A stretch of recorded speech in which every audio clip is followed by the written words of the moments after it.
তো আমরা অনেকেই জানি না যে আমরা একবার রিচার্জ করার পর কবে শেষ হবে বা আমাদের প্রতিদিন যে ডেটা লিমিট আছে, কত ডেটা বেঁচে আছে, সেটা কিন্তু আমরা অনেকেই জানতে পারি না।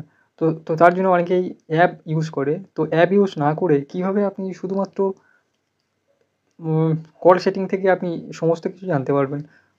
তো ১ম এ আপনাকে দেখুন *121# ডায়াল করতে হবে। এরপর কিন্তু সমস্ত অপশনগুলো আমার সামনে চলে আসবে। তো এখানে ক্লিক করার পর এই যে এরকম একটা নোটিফিকেশন আসবে, এখানে আপনি ওকে করবেন। ওকে করার পর কিছুক্ষণ ওয়েট করবেন। তারপর একটা পপআপ আপনার সামনে চলে আসবে। দেখুন, দেখুন এই যে পপআপটা চলে এসেছে, এখানে কিন্তু সমস্ত ইনফরমেশন দেওয়া আছে। ঠিক আছে? তো এখান থেকে ১ নম্বরে দেখুন চেঞ্জ ল্যাঙ্গুয়েজ, ২ নম্বরে ব্যালেন্স। তো এখানে আপনাকে ২ ক্লিক করতে হবে। ২ ক্লিক করে সেন্ড করতে হবে।